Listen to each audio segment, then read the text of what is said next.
खबर भिवाड़ी से। भिवाड़ी बसपा नेता इमरान खान के आवास व अन्य ठिकानों पर आयकर विभाग की रेड करीबन 60 घंटे तक चली, जो गुरुवार रात करीब 11 बजे खत्म हो गई। इस पूरे मामले को लेकर इमरान खान ने प्रेस वार्ता की। प्रेस वार्ता में बसपा नेता इमरान खान ने क्या कुछ कहा, सुनिए। मेरा फॉरेन फंडिंग से इससे लिंक करना चाह रहे थे कि कुछ भी मिल जाए तो अपन हटके इसको ईडी वीडी को देखे और अपना ये क्या ये उनका शक था या वास्तव में कुछ ऐसा कभी हुआ है? उनको शक था। हमारे पास एक पैसा कोई मुला नहीं, कभी हम गए नहीं। अगर कोई बाहर सऊदी अरब जा रहा है, दुबई जा रहा है, चाइना जा रहा है आदमी, तो जो जरूरी करेंसी होती है वही आदमी यूज करके आ जाता है। मेरे पास अपना घर है, अपनी दुनिया भर की जमीनें हैं, अपनी फैक्ट्रियां हैं, अपनी गाड़ी है, अपना ऑफिस है। विदेशी उसकी जरूरत क्या है मुझे? मैं गरीबी से उठा हुआ आदमी, मेरी पहली पीढ़ी है, पहली जनरेशन है हमारी ये जो धंधा कर रही है। तो इस तरीके राजनीति में आज से पहले भी तो मैं 3 साल पहले भी तो वही इमरान था, इतना ही धंधा करता था। सर, विदेशी फंडिंग का मतलब ये नहीं होता कि आप घर बनाए, गाड़ी बनाए, घोड़ा बनाए। विदेशी फंडिंग का अर्थ दूसरा होता है जो आप भी समझ रहे हैं। तो क्या उस एंगल में वो जांच जारी थी क्या? हाँ, मतलब वही तो कह रहा हूँ मैं। अब मेरे पास जब ऊपर वाले का दिया सब कुछ है तो मैं गलत फंडिंग क्यों लूंगा? जब मेरा धंधा अच्छा चल रहा है, सारी चीजें अच्छी चल रही है।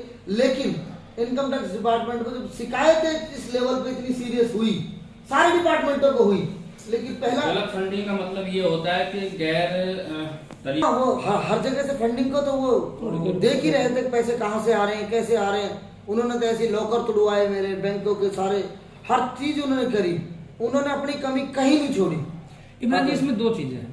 एक तो ये हो कि खाली डिपार्टमेंट को शिकायत हो और शक हो, एक कहीं ऐसा सबूत हो कि कहीं वास्तव में आपकी तरफ से कोई इस तरह का कुछ काम किया गया हो, या आप क्या कोई सबूत मिला ही नहीं ना।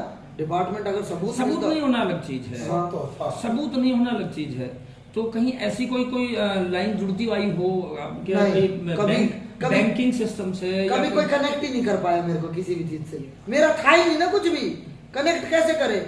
आज मेरे को विदेश में बात करे कोई 2, 4, 6 महीने हो गए होंगे किसी दोस्त से भी। आपने ये स्पष्ट किया कि ऐसा कुछ था नहीं, लेकिन अब क्या आपकी तरफ से कोई कानूनी प्रक्रिया को अपनाया जाएगा, कोई कदम ऐसा उठाया जाएगा जो आपको आपके नाम को धूमिल करने के लिए प्रयास किया गया? 2 तरीके हैं। जिन लोगों ने मेरी शिकायतों की, उन्होंने उन लोकल लेवल पे उन शिकायतों को सर्कुलेट किया है। मुझे मालूम है वो कौन है। उनमें मेरे लोग भी शामिल है, उनमें बीजेपी के लोग भी शामिल है, और मेरी कम्युनिटी के लोग भी शामिल है, और वकील भी शामिल है। क्योंकि जो शिकायतों की ड्राफ्टिंग हुई है वो एक नॉर्मल आदमी नहीं कर सकता। एक दिमाग वाले, खराब मानसिकता वाले आदमी के द्वारा वो ड्राफ्टिंग हुई है, और वो उसका हमें मालूम भी है किसी न किसी तरीके से वो एक शरारती तत्व है, इलाके में अशांति फैलाना चाहता है। क्या आप उसके खिलाफ कोई कानूनी कार्रवाई अमल में लाना चाह रहे हैं? मौके पे अभी नहीं, मौके पे मुझे सबूत मिलेंगे उसके। 60 घंटे के कार्रवाई में आईटी ने आपसे क्या क्या डॉक्यूमेंट्स लिए, ऐसा कुछ बताइए आप? हाँ, मेरे से उसने सारे मेरे बैंकों के कागजात, मेरे स्टेटमेंट, मेरे पासपोर्ट की एंट्रियाँ, आना जाना, मेरे क्या कहते हैं ऑफिस के कंप्यूटर्स, मेरा लैपटॉप, बच्चों के पढ़ने के लैपटॉप, मोबाइल, सब कुछ उन्होंने 3 दिन अपने पास जब्त रखे। उनके सारे डाटा ले लिए, सभी छानबीन के लिए ले गए, और उन्होंने बैठ के 3 दिन ढूंढी। फिर 3 दिन ढूंढ के उन्होंने हमसे 50 सवाल करे, अलग अलग भाइयों को अलग अलग बिठा के, अलग अलग डायरेक्टर्स को, अलग अलग मैनेजर्स को कोरिलेट किया। तो आखिरी में निचोड़ यही निकला। फिर उनके सीनियर भी आए, कल डायरेक्टर लेवल के आदमी आए बड़े बड़े, और उन्होंने भी सवाल किए हमसे। जब वो कुछ भी नहीं देख पाए तो ठीक है, उन्होंने मुझे टाइम दिया है 10-15 दिन का कि आप आओ, हमने ये सवाल दिए, आपको वहाँ आके जवाब देना। ट्रैवल हिस्ट्री की बात करें, आपकी ट्रैवल हिस्ट्री की बात करें तो कितने देशों की ट्रैवल हिस्ट्री आपकी इस टाइम की रही है जिसको खंगाला गया? मैं तो 4-5 देशों में ही गया हूँ। सऊदी अरब गया हूँ 2 बार, दुबई गया हूँ 2 बार, सऊदी गया हूँ 2 बार, चाइना गया हूँ 1 बार, हांगकांग गया हूँ, और मेरे ख्याल से और किसी देश में गया नहीं। वो भी मैं होली पे एक धार्मिक पर्पज से सऊदी गया, घूमने दुबई गया, और होली पे मैं 2-4 दिन के लिए घूमने चला जाता था। अब मैं वहां भी नहीं जाता हूँ कहीं कहीं। फाइनली आपकी तरफ से आपको लगता है कि कहीं किसी तरह से आपको टारगेट किया गया, डिपार्टमेंट ने आपको मिसयूज किया है, डिपार्टमेंट के आड़ में आपके साथ कुछ अलग तरीके की पूछताछ की गई, इसको लेकर क्या कार्रवाई आपकी तरफ से रहेगी, या कुछ कदम उठाएंगे, या आप साइलेंट ही रहेंगे? मेरा मानना ऐसा है कि जो शिकायत करता है उनका कोई लेवल नहीं है। अगर मैं उनको हीरो बनाऊं, उनसे उनकी मैं शिकायत करूं, उनकी कंप्लेंट करूं, मेरी नज़रों में वो ना समाज में रहने लायक आदमी है, ना उनकी कोई इज्जत है, ना कोई मान सम्मान है, वो किसी के भी नहीं है।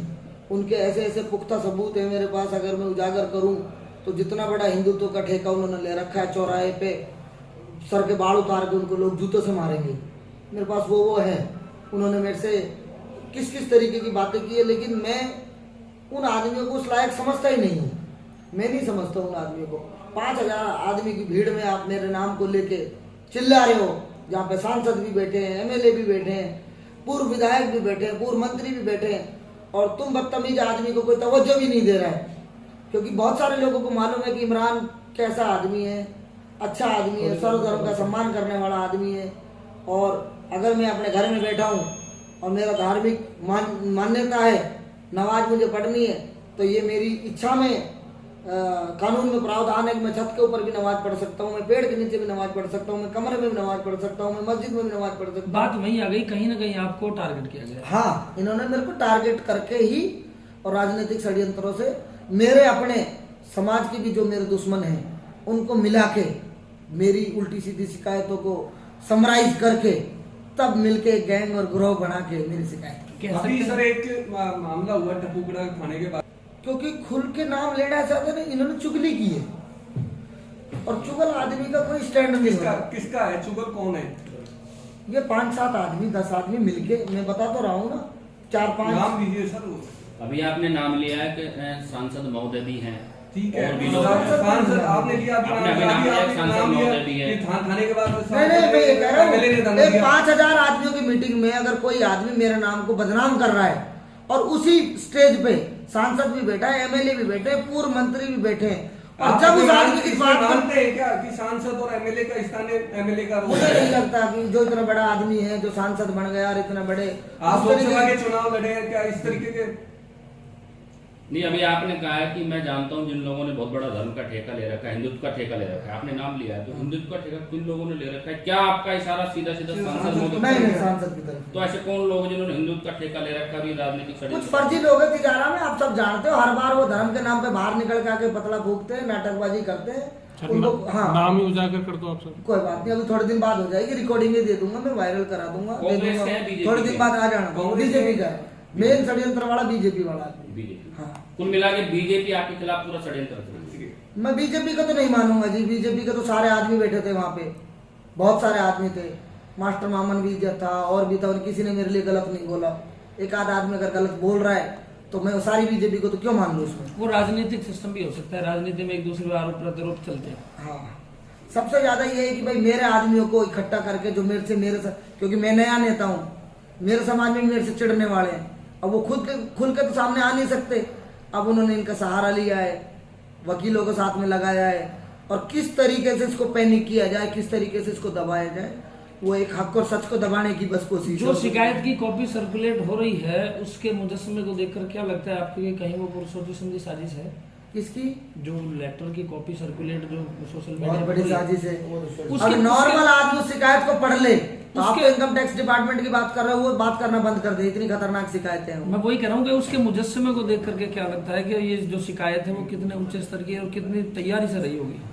हाँ, ये 4-6 महीना इन्होंने तैयारी की है इसकी, बहुत अलग तरीके से। इन्होंने ऐसा कोई डिपार्टमेंट नहीं छोड़ा जहाँ ये शिकायत नहीं भेजी, ऐसा कोई डिपार्टमेंट नहीं छोड़ा। इमरान जी, राजनीतिक समय आने वाला।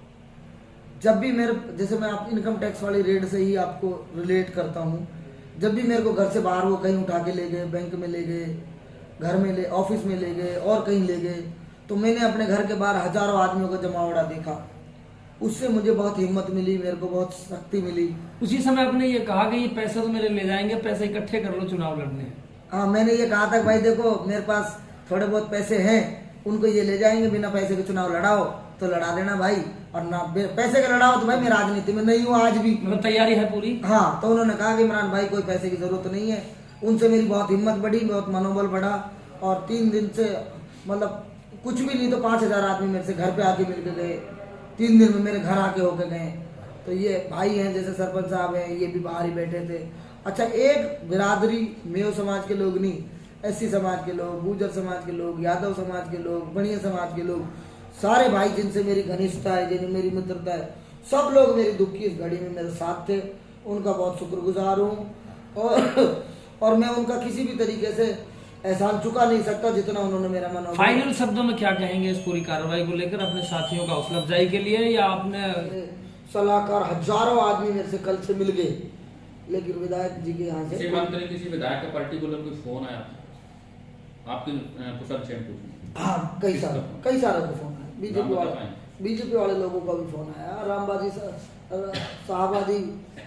रामवीर साहबादी जी का फोन आया, मेरे कांग्रेस में हरियाणा में 2-4 विधायक हैं उनका फोन आया, राजस्थान में पूर्व विधायक हैं जो अभी फिलहाल भी 1-2 हैं उनका फोन आया, सरपंचों के और नेताओं के जो हार गए या चुनाव लड़ना चाहते हैं उनके बहुतों का फोन आया।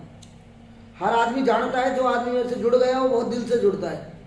मेरा अभी राजनीतिक तजुर्बा भले ही कम हो, लेकिन जो दिलों का कनेक्शन है लोगों से बहुत अच्छा है, दिल से लोग मुझे चाहते हैं, सारे लोगों का बहुत अच्छा।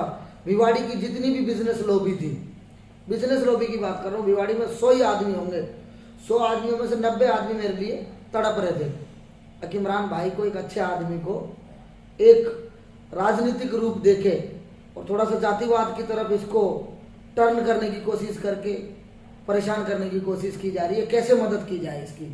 पूरे बिजनेस जगत में जितने भी मेरे यार दोस्त हैं जो फैक्ट्रियाँ चलाते हैं, धंधा करते हैं, उनके सबके बहुत दर्द था, बहुत दुख था, और उनमें से बहुत आदमी मेरे से मिल के गए रात को, दिन में, अभी भी आ रहे हैं, बाहर भी बैठे थे, अभी भी 10 आदमी बैठे थे। तो बिजनेस जो लॉबी है जिसमें मैंने पिछले अपने 15-16 साल बिताए, उस लॉबी में बहुत एक गुस्सा और दर्द था। वो मेरे को बचपन से जानते हैं, उन्होंने मेरी सारी चीज़ें देखी हैं। राजनीतिक लोग जो मेरे से जुड़ गए, जो मेरी अच्छाइयों को देख के, मेरे कामों को देख के, उन लोगों के, आम आदमियों के बहुत ज़्यादा दुख था। सारे भाई आ रहे हैं, पूछ रहे हैं, बात कर रहे हैं। 3 दिन से कितने सारे लोग मेरे घर पे सो रहे हैं, बाहर भूखे प्यासे पड़े हैं, उनको बेचारों को मालूम भी नहीं है, ज्ञान भी नहीं है इनकम टैक्स क्या होता है। तो वो बस कहीं इमरान भाई को पकड़ ना ले जाएं कि ये होता है। तो और इनकम टैक्स वालों का भी कोई जो टारगेट था वो वाला नहीं था जो नॉर्मल इनकम टैक्स की रेट होती है। ना इनकम टैक्स की नज़रों में मैं दिल्ली में रजिस्टर्ड हूँ। दिल्ली में मेरी जैसी कंपनी का आदमी 300, 250, 350 करोड़ की टर्नओवर करने वाला बहुत छोटे आदमी होते हैं। एक छोटे से 8x8 की दुकान में दिल्ली में 1000 करोड़ की टर्नओवर कर देता है आदमी, क्योंकि दिल्ली में धंधा बहुत बड़े लेवल पे होता है। तो दिल्ली वालों के लिए हम कुछ नहीं है।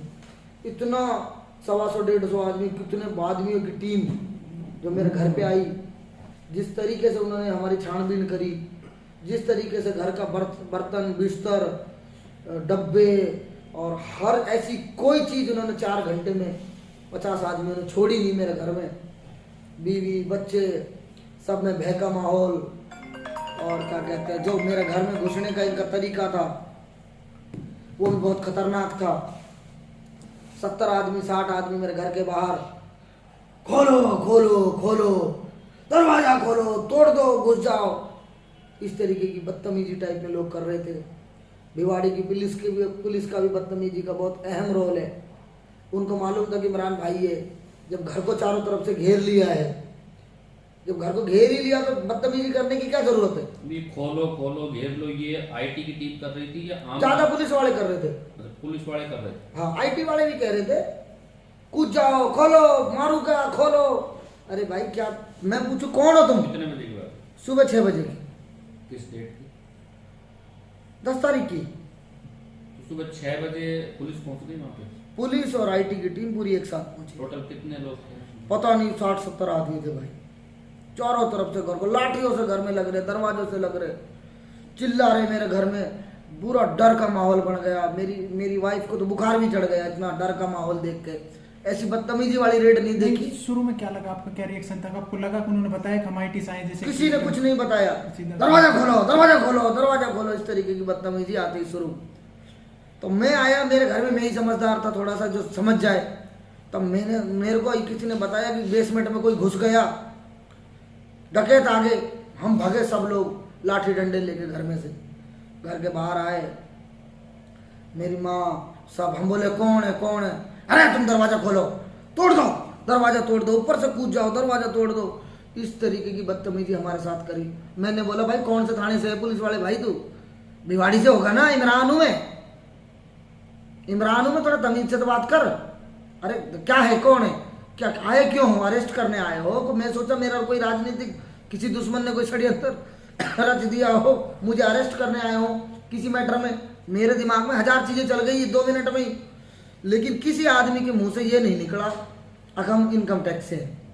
जब मैंने कहा भाई कोई सर्च है क्या, कोई रेड है क्या, तो एक मैडम थी, एक कमिश्नर, वो आई बेचारी, उसने कहा हाँ सर्च है, उसने कही सर्च है। मैंने कहा ठीक है सर्च है तो मोस्ट वेलकम, भाई तुम सरकारी आदमी हो, तुमसे मैं कहाँ भाग सकता हूँ, आ जाइए। मैंने चौकीदार से चाबी ली और दरवाजा खोल दिया। तो कुल मिला के मेरी लाइफ का ये पहला एक्सपीरियंस था। जितनी बदतमीजी से मेरे घर में एंट्री की गई, जिस तरीके से हमें हरास किया गया, इनकम टैक्स वालों की कोई गलती नहीं, ठीक है उनका ये काम है, लेकिन मेरा ऐसा मानना है कि आराम से कोई आदमी जाता है पुलिस बल के साथ और गेट पे अपना कार्ड दिखाता है, अगर हम इनकम टैक्स डिपार्टमेंट से आपका घर घेर लिया हमने और आप घर को खोल दीजिए, हमें तलाशी लेनी है, आपकी जांच करनी है, ये एक तरीका होता है। लेकिन उससे ज़्यादा जो पुलिस ने हल्ले काटे और जो दरवाजे तोड़ने की कोशिश करी, जिस तरीके से घर में क्या मुसीबत है, हमारे अंदर याद आ जाता है तो एक डर का माहौल पैदा हो जाता है और हमको घबराहट हो जाती है। उस सारे सीन को देख के मेरी वाइफ को तो 2 दिन बुखार रहा है बहुत जोर से। कितने घंटे आपके घर में ये सर्च अभियान चला, जो सर्च अभियान चला उस दौरान आईटी टीम की क्या प्रतिक्रिया रही घर के अंदर? देखो क्या डॉक्यूमेंट्स मिले, क्या और क्या खंगाले उन्होंने, और इस तरीके की क्या आप जैसे बार बार कह रहे हो कि विदेशी फंडिंग और धर्मांतरण के मामले को लेकर के जांच आई, तो इसमें राजनीतिक षड्यंत्र आपने बताया बार बार, कौन है वो लोग जो राजनीति, स्पष्ट रूप से बता पाएंगे? देखो ऐसी धर्मांतरण जैसी तो कोई बात नहीं हुई, मैं किसी के बारे में गलत बोलूं, उनके बारे में उनके पास शिकायत जरूर होगी, क्योंकि ये काम इनकम टैक्स डिपार्टमेंट का नहीं है। अभी आपने बोला कि हमारे कर्मचारियों से पूछा गया कि पहले इसका जवाब दे देता हूँ फिर उसका दूंगा। तो क्या है कि जब वो लोग आए तो कहाँ पे क्या काम करते हो, क्या धंधा करते हो, घर में कितना पैसा है, गहना कितना है, विदेश में खाते कहाँ हैं, विदेश क्यों जाते हो तुम, पैसा कहाँ से लाते हो तुम, और क्या कहते हैं प्रॉपर्टियाँ क्या क्या है, तो इस तरीके का घर में कहाँ पे कितना कैश रखा है, तो यही सवाल थे। स्टार्टिंग के 3-4 घंटा तो उन्होंने बहुत डरा के धमका के और अलग तरीके की लेवल की, मैं तो बदतमीजी ही कहूँगा जब मैं कोऑपरेट कर रहा हूँ, हर चीज़ का जवाब दे रहा हूँ, चीखना चिल्लाना धमकाना इन सब चीज़ों का कोई उचित नहीं बनता था। लेकिन ठीक है, हमारी शिकायत इस तरीके की हुई थी, एक कोई ये नॉर्मल रेड नहीं थी जो मेरे ऊपर आई, ये बहुत ही सोची समझी और बहुत वेल प्लान्ड तरीके से डिपार्टमेंट को गुमराह किया गया, और डिपार्टमेंट जिस हिसाब से आया और जो हरकतें जो उन्होंने काम लिख रखे थे उसमें शिकायतों में, अच्छी बात यह है कि वो शिकायतें खुद सर्कुलेट हो गई, उन कम दिमाग और कम समझ के लोगों ने वो शिकायतें अपना आप ही उजागर कर दी। अब तो इसका इलाज हो ही जाएगा, इलाज हो जाएगा तो अब तो हम ही चला देते हैं, इनको बंद हो ही जाएगा। अब इनको कुछ भी नहीं हुआ तो अभी ये खुद अपना आप में शर्म महसूस कर रहे होंगे, कुछ हुआ तो है नहीं, और हमने ये और उजागर कर दी। तो बहुत ही एक बेशर्मी का इन्होंने काम किया है, निर्लजता का काम किया। इमरान जी